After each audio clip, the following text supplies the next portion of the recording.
Bonjour à tous, alors aujourd'hui on va voir comment rendre intéressant un lieu qui est complètement ennuyant.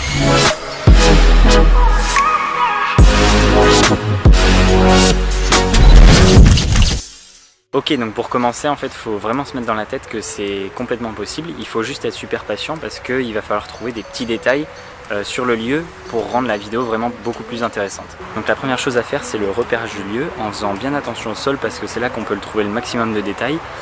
Par exemple en ville, un simple mégot de cigarette par terre peut être très intéressant si une voiture roule dessus et que ça l'emporte, etc.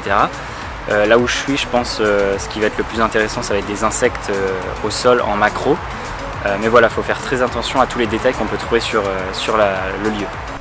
Ok, donc voilà l'endroit que j'ai choisi, donc rien de spécial, il y a une partie au soleil, une partie à l'ombre, donc il y a plein de hautes herbes, il y a un arbre.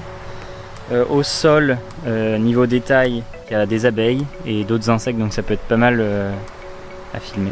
Donc là j'ai repéré qu'il y avait pas mal d'abeilles, donc voilà un exemple de plan macro qu'on pourrait prendre. Un autre truc qui peut être intéressant, c'est de jouer avec les différences d'échelle.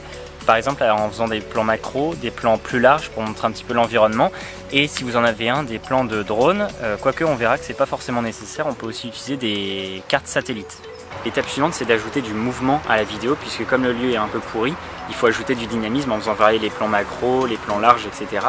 Moi j'ai l'habitude aussi de faire des transitions avec des gros mouvements de caméra, ça ajoute beaucoup de mouvements. Un autre truc qui peut être intéressant et ça peut paraître un petit peu bizarre, c'est de filmer soit par exemple ses pieds en train de marcher, soit une main qui touche l'écorce de l'arbre ou l'herbe, etc. Ça paraît bizarre mais ça ajoute beaucoup de dynamisme à la vidéo si on le fait bien. Bon, donc maintenant que j'ai filmé tout ça, je vais vous montrer un petit peu ce que ça donne. C'est parti!